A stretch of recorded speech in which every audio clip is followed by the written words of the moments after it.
Hello friends, welcome back to YouTube channel code with Patel. तो friend, आज का session होने वाला है फ्लटर रेस्ट एपीआई में। और इस सेशन में हम देखेंगे कि किस तरीके से हम एपीआई को अपने फ्लटर ऐप के साथ इंटीग्रेट कर सकते हैं और कैसे जेसन को मॉडल में कन्वर्ट करके उसे अपने विजेट के थ्रू शो करेंगे अपने मोबाइल एप्लीकेशन में। So without any delay, let's begin. तो सबसे पहले आते हैं अपने pub.dev में और यहाँ पे सर्च करते हैं HTTP पैकेज को और आपको पहला ऑप्शन यही मिल जाएगा। आइए इसके स्टोरी वाले पार्ट पे इसे कॉपी करते हैं। कॉपी करने के बाद आते हैं सीधे अपने एंड्रॉयड स्टूडियो में। तो आते हैं अपने pubspec.ml में और यहाँ आपको अंडर डिपेंडेंसी सेक्शन इसे पेस्ट कर देना है और at the last don't forget to pub get. Okay friend, अब जो है आपका HTTP पैकेज आपके एप्लीकेशन के साथ इंटीग्रेट हो चुका है। तो आते हैं सबसे पहले अपने लिब में और लिब में रिपोजिटरी के डायरेक्टरी के अंदर मैं जो है एक नई डाट की फाइल बनाता हूँ। इसका नाम मैं रख देता हूँ यूजर रेपो। और इसमें जो है हम अपने सारे फंक्शंस लिखेंगे जो कि सर्वर के साथ कनेक्ट करने के लिए नेसेसरी होते हैं। यहाँ एक क्लास लेते हैं और क्लास का नाम देते हैं यूजर रेपो। और यहाँ पे मैं एक फ्यूचर टाइप का फंक्शन बनाऊंगा।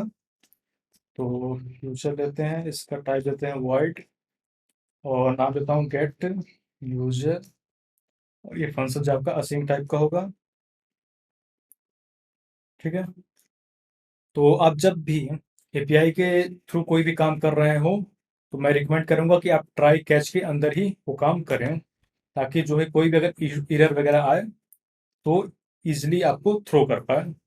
तो ट्राई लगाया और कैच लिया और यहाँ मैंने लिखा कि और मैंने इसको प्रिंट कर दिया। ठीक है, प्रिंट में मैंने statement they the exception $a। ठीक है, और लास्ट में क्या करेंगे, इसे थ्रो कर देंगे। ठीक है, अब आते हैं अपने मेथड्स पे। तो सबसे पहले क्या करना होगा कि हमें HTTP का जो पैकेज था उसे इंपोर्ट करना पड़ेगा। HTTP और मैं इसे कॉल करूंगा एज ए HTTP। ठीक है, तो सबसे पहले क्या करते हैं, HTTP लेते हैं और डॉट करके एक रिक्वेस्ट हम सेंड करेंगे। ठीक है, तो फ्रेंड हमें एक डमी एपीआई चाहिए होगी जो हम यहाँ पे कॉल कर सकें। तो फिर गूगल पे आइए और गूगल पे आके सर्च कीजिए डमी एपीआई। तो आपको बहुत सारे डमी एपीआई मिल जाएंगे, तो मैं ये वाला यूज कर लेता हूँ। तो इसे ओपन करते हैं और इसके यूआरएल को यहाँ पे हम कॉपी कर लेते हैं और कॉपी करके आते हैं यहाँ पे। तो यहाँ पे ध्यान दीजिएगा कि यहाँ पे आपको दो पैरामीटर पास करने होंगे। पहला पहला जो इसकी टाइप बताएगा, जैसे कि इसकी टाइप है गेट, और उसके बाद आपको पास करना पड़ेगा इसके यूआरएल को। तो यूआरएल हम डायरेक्ट पास नहीं करते, उसको यूआरआई में कन्वर्ट करते हैं। तो यूआरआई डॉट पार्स, उसके बाद इसे पेस्ट कर देंगे यहाँ पे। ठीक है, तो इसे हम एक वेरिएबल में स्टोर कर देते हैं REQEST। तो ये हमारा रिक्वेस्ट है। ठीक है, और इस रिक्वेस्ट को हम क्या करेंगे, सेंड कर देंगे, रिक्वेस्ट डॉट सेंड। ठीक, क्योंकि सेंड होने में टाइम लगता है तो इसलिए हम यहाँ पे क्या करेंगे, एक बार अवेट कर लेंगे कि ये प्रॉपर जो है सेंड हो जाए और सेंड होने के बाद हमें कुछ डेटा रिस्पॉन्स में मिल जाए। तो HTTP डॉट स्ट्रीम रिस्पॉन्स और इसका नाम मैं दे देता हूँ रिस्पॉन्स। ओके, तो अब हमारे पास रिस्पॉन्स आ चुका है। तो रिस्पॉन्स में जो डेटा हमने रिक्वेस्ट किया है सर्वर को इस पर्टिकुलर यूआरएल पे, वही डेटा जो है अब हमें रिस्पॉन्स के थ्रू मिल रहा है। तो बहुत सारे आपको सर्वर के साथ जब भी काम करेंगे तो आपको बहुत सारे इश्यूज मिलेंगे, जैसे कि आपके कभी कभी इंटरनल सर्वर एरर हो गए या फिर आपको पेज ही नहीं मिला। तो अलग अलग इसके जो है कोड होते हैं, जैसे कि स्टेटस कोड 200, 400, 500। ठीक है, तो जो प्रॉपर क्या कहते हैं कि ट्रू कंडीशन होती है कि जिसमें हमें सही तौर पे डेटा मिल रहा है, तो वो स्टेटस कोड होता है एक्चुअली में ट्रू 100। और अगर उसे ये पेज जो यूआरएल आपने पास किया है अगर नहीं मिला, तो वो रिस्पॉन्स में जो है 400 रिटर्न करेगा स्टेटस कोड। और अगर एपीआई में कुछ इशू हुआ, इंटरनल सर्वर इशू हुआ, तो वो 500 रिटर्न करेगा। तो एक जो कंडीशन होती है कि हमारे पास डेटा आ रहा है, तो उसका स्टेटस कोड होता है 200 या फिर 201। तो एक बार हम चेक करेंगे कि क्या हमारा स्टेटस कोड 200 है कि नहीं है। तो मैं यहाँ इफ कंडीशन लगाऊंगा और रिस्पॉन्स डॉट स्टेटस कोड को चेक करूंगा और चेक करूंगा 200 पे। ठीक है, अगर 200 है मतलब ये ओके है और हमें रिस्पॉन्स मिल रहा है। या फिर एस लगा के क्या करेंगे, एक इरर थ्रो कर देंगे। इरर में मैं सिंपल लिख देता हूँ रिस्पॉन्स डॉट रीजन फेस। तो ये हमें रीजन बता देगा कि क्या रीजन है कि हमें 200 नहीं मिल रहा है। ठीक है, अब डेटा हमें गेट करने के लिए क्या करना पड़ेगा, हमें सबसे पहले तो अवेट करना पड़ेगा। अवेट करने के बाद रिस्पॉन्स डॉट स्ट्रीम को कॉल कीजिए और उसके बाद इसे कन्वर्ट कर दीजिए बाइट टू स्ट्रिंग में। ठीक है, इसे एक वेरिएबल में स्टोर करा लेते हैं और उसका नाम मैं देता हूँ रॉ डेटा। ओके फ्रेंड, अब क्या करेंगे, इसे एक बार हम कन्वर्ट कर लेंगे या फिर डिकोड कर लेंगे। तो डिकोड करने के लिए क्या करेंगे, जेसन डॉट डी कोड, और डी कोड में अपना इस रॉ डेटा को भेज देंगे। अब जो भी डेटा मिलेगा वो किसी भी फॉर्मेट में आ सकता है, जैसे कि मैप हो गया फिर लिस्ट हो गया। ठीक है, तो अब यहाँ पे आता है हमारे ऑब्जेक्ट की रिक्वायरमेंट। कैसे, मान लीजिए हमारे पास जो भी डेटा आएगा वो एक मैप के फॉर्म में होगा और उस डेटा को आपको मैनेज करना है। तो मैनेज करने के लिए क्या करेंगे, जैसे कि आप ये डेटा देख रही है काफ़ी मेसी डेटा है। तो आप इसको अगर डायरेक्ट ऐप में यूज करने लगे तो आपको बहुत बार दिक्कत आएंगे। ठीक है, तो क्या करेंगे कि सबसे पहले हम इसका पैटर्न समझ लेते हैं। पैटर्न देखने के लिए हम आते हैं पोस्टमैन पे। ठीक है, पोस्टमैन पे मैंने सेम एपीआई हिट कर रखी है। तो यहाँ आप देखिए कि आपको एक मैप मिल रहा है। मैप के अंदर आपको कुछ की वैल्यू के पेयर मिल रहे हैं और इसमें आपको एक की मिल रही है डेटा। और डेटा के जो है वैल्यू के पेयर है वो डायनेमिक है, मतलब कि लिस्ट आ रही है। और लिस्ट के अंदर आप देखेंगे कि एक मैप जो है सेम पैटर्न में बार बार रिपीट हो रही है। ठीक है, तो इसमें 1 2 3 4 5 वैल्यू जो है आपको मिल जाएंगे। तो इसी को जो है अपने ऑब्जेक्ट में कन्वर्ट करेंगे क्योंकि हमें यही जो है डेटा चाहिए होगा एट द एंड में। ठीक है, तो आते हैं अपने ऐप में और यहाँ पे एक मॉडल क्रिएट करते हैं। तो मॉडल का मैं नाम देता हूँ यूजर मॉडल।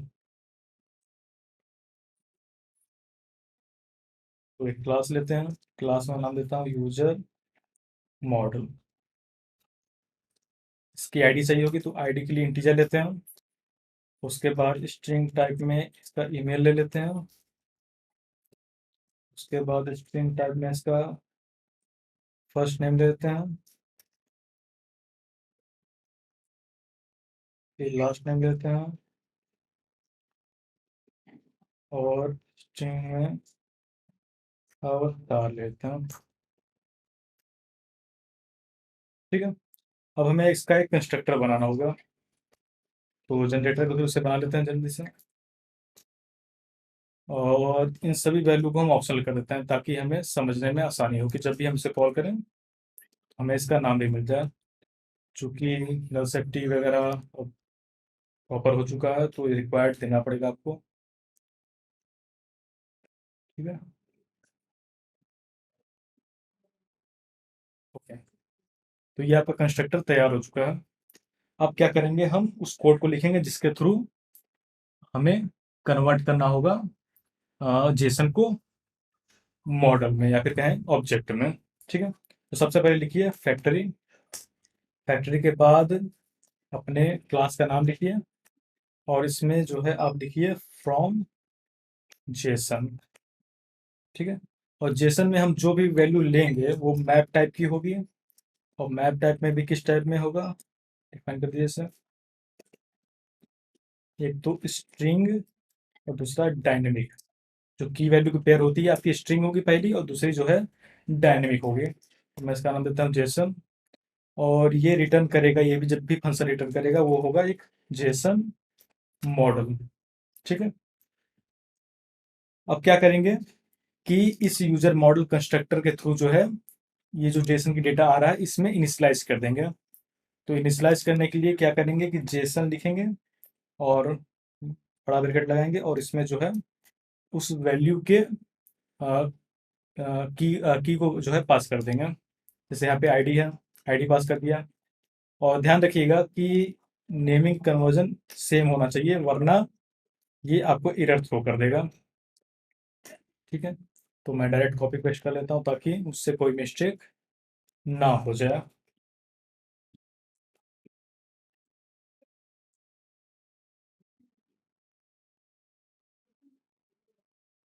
ये लास्ट नेम हो गया और लास्ट में हो गया आपका अवतार। तो जेसन लिया और उसके अंदर मैंने पास कर दिया अवतार। और चूंकि स्ट्रिंग है, स्ट्रिंग में ही पास करेंगे। ठीक है। तो जब भी आप इस फंक्शन को कॉल करेंगे वो जेसन को मॉडल में कन्वर्ट कर देगा। तो आप इसके थ्रू जो है इसे कॉल कर सकते हैं। ठीक है। अब आते हैं अपने फंक्शन में और यहाँ पे क्या करते हैं कि एक बार वही देख लेते हैं। देखिए क्या हो रहा है कि इस मैप के अंदर डेटा कॉल करेंगे और डेटा जो हमें रिटर्न करेगा एक पूरी लिस्ट को। और लिस्ट के अंदर हमें मिल रहा है ये मैप, और हमें इसी मैप को जो है अपने ऑब्जेक्ट में कन्वर्ट करना है। तो सबसे पहले हम मैप से होते हुए डेटा तक आएंगे। क्या करेंगे, एक लूप चला देते हैं, फॉर लूप। फॉर लूप में क्या करूंगा मैं, लेता हूँ वेर की इन डेटा। ठीक है। आप कॉल करेंगे user model dot form Jason और यहाँ पे ई की वैल्यू को पास कर देंगे। इससे क्या होगा, डेटा से जो वैल्यू होगी वो ई में आ जाएगी। पर हमें डेटा नहीं चाहिए, हमें चाहिए डेटा के अंदर डेटा। देखिए ये पूरी चीज़ हमें रिटर्न हो रही है, पर मुझे डेटा ये पूरी चीज़ नहीं चाहिए, उसके अंदर जो डेटा है उसको चाहिए। ठीक है। तो मैं एक बार यहाँ पे कन्वर्ट करूंगा इससे डेटा में। ओके। अब मुझे एक लिस्ट मिल रही है, उस लिस्ट को मैं जो है ई में इनिशलाइज कर दे रहा हूँ। और ई में मेरे पास एक पर्टिकुलर ये मैप की वैल्यू आ जा रही है, और इसी वैल्यू को जो है मैं अपने फ्रॉम जेसन के थ्रू कन्वर्ट कर लूंगा। ठीक है। अब जो डेटा मुझे मिलेगा वो यूजर मॉडल टाइप का होगा। इसका मैं नाम देता हूँ मॉडल। ठीक है। अब क्या करते हैं, एक लिस्ट बना लेते हैं ऊपर, लिस्ट ऑफ यूजर मॉडल। ठीक है। और इसे एम्प्टी कर देते हैं। अब इसी एम्प्टी लिस्ट में हम अपने मॉडल को ऐड करते जाएंगे।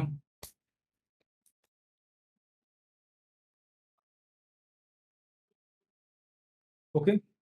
और एट द लास्ट हम इसे रिटर्न कर देंगे, रिटर्न लिस्ट। और यहाँ पे हम क्या करेंगे, और कुछ नहीं आ रहा है तो लिस्ट जो है एम्प्टी ही रिटर्न हो जाएगी। ठीक है। और इसका हम टाइप जो है वॉइड से अब चेंज कर देंगे लिस्ट ऑफ यूजर मॉडल। ठीक है। तो ये एक पूरा मेथड होता है जिसके थ्रू आप अपने फंक्शन को कॉल कर सकते हैं और आपको डेटा जो है रिटर्न हो जाएगा। ठीक है फ्रेंड। तो आते हैं अपने होम पेज पे और होम पेज पे इसे कॉल करते हैं। तो कॉल करने के लिए क्या करना होगा, मैंने एक फ्लोटिंग एक्शन बटन बना रखा है इसके ऑन प्रेस इवेंट में जो कि असिंक है। इसके अंडर मैं इसको कॉल कर रहा हूँ user model dot, sorry user repo है, user repo dot get user. चूंकि ये अवेट भी है तो अवेट कर लेते हैं। और हमें देखिए जो डेटा रिटर्न में मिल रहा है वो किस टाइप का है, आ गया ये रहा। ये है लिस्ट ऑफ यूजर मॉडल। इसे कॉपी कर लेते हैं। कॉपी करने के बाद आते हैं अपने होम पेज पे और इसमें देता हूँ लिस्ट। ठीक है। एक बार क्या करते हैं, इसे प्रिंट करके दिखा देते हैं, डेटा डॉलर लिस्ट। ठीक है, इससे एक बार हॉट रिस्टार्ट करते हैं और कंसोल देखिएगा ज़रा। मैंने इस बटन को प्रेस किया और प्रेस करते ही मेरे पास इंस्टेंस ऑफ यूज़र मॉडल करके जितने भी इसके अंदर की लिस्ट हैं, वो सारी की सारी लिस्ट फेच हो जा रही हैं। ठीक है, अब जब भी आपको कोई भी वैल्यू कॉल करनी होगी, जैसे कि लिस्ट के अंदर आपको कॉल करना है फर्स्ट नेम को, तो फर्स्ट डॉट, देखिए रहा फर्स्ट नेम, आप इसे बार लोड कीजिए और इसे दोबारा कॉल कीजिए। देखिए, तो लिस्ट से फर्स्ट पर्सन का फर्स्ट नेम इसने डेटा डॉट ये मिशेल नाम से इसने रिटर्न कर दिया है। ओके फ्रेंड, तो आते हैं अपने अगले पार्ट पे कि कैसे इसे हम यूआई में शो करेंगे। तो सबसे पहले क्या करता हूँ, मैं इससे जो है ऊपर एक वेरिएबल डिफाइन कर देता हूँ जो कि एम्प्टी टाइप का होगा। ठीक है, और इसका मैं ले लेता हूँ लिस्ट और स्टेट में से कॉल कर लेता हूँ लिस्ट इक्वल टू। ठीक है, इसे कमेंट कर देते हैं। अब आते हैं अपने कंटेनर के अंदर और चाइल्ड में मैं लेता हूँ लिस्ट व्यू बिल्डर को। ठीक है, और मैं रिटर्न कर देता हूँ एक लिस्ट टाइल को और इसका मैं काउंट दे देता हूँ। आइटम काउंट होगा आपका लिस्ट डॉट लेंथ। ओके, समझिए क्या कर रहा हूँ। मैं कर ये रहा हूँ कि मैं जब इस फंक्शन को ट्रिगर करूंगा, ट्रिगर करने के बाद मैंने जो ये लिस्ट वेरिएबल ऊपर बना रखा है, इसमें इस वैल्यू को इनिशियलाइज कर दूंगा सेट स्टेट में, और सेट स्टेट से ये होगा कि ये वैल्यू यहाँ पे इसी पेज पे इफेक्टेड हो जाएगी। ठीक है, तो लिस्ट टाइप में मैं क्या करता हूँ, सबसे पहले लेता हूँ टाइटल, टाइटल में टेक्स्ट लेता हूँ और टेक्स्ट में मैं लिस्ट इंडेक्स करके इसे कॉल कर लेता हूँ फर्स्ट नेम को। देखिए, मॉडल का यही फायदा होगा कि जब भी आप मॉडल बनाएंगे तो आप बहुत ही इजीली इसके कोई भी वैल्यू को जो है बड़े आराम से ट्रेवर्स कर सकते हैं। ठीक है, जैसे मैंने यहाँ पे फर्स्ट नेम ले लिया। अब सब टाइटल में क्या करते हैं, सब टाइटल में सेम काम करते हैं और ईमेल शो कर देते हैं लिस्ट, और यहाँ पास किया इंडेक्स और ले लिया मैंने ईमेल। ठीक है, और लीडिंग में इमेज भी ले लेते हैं। ठीक है, और मैंने लीडिंग में क्या किया, सब अवतार ले लिया और रेडियस लिया, रेडियस 25। उसके बाद बैकग्राउंड इमेज, हाँ नेटवर्क टाइप का इमेज ले लिया मैंने, और यहाँ पे मैंने वही काम किया कि लिस्ट इंडेक्स, अब डॉट लगाएंगे जैसे ही, ये रहा आपका अवतार। ठीक है, एक बार इसे हॉट रिस्टार्ट करते हैं। अब जैसे ही आप इसे प्रेस करेंगे, देखिए सारी वैल्यू जो है अब आपके यूआई में इफेक्टेड हो गई हैं। तो ये होता है सबसे बड़ा फायदा मॉडल बनाने का, और आप ऐसे ही करके बड़े ही आसानी से इस पे कोई भी फंक्शनलिटी परफॉर्म कर सकते हैं।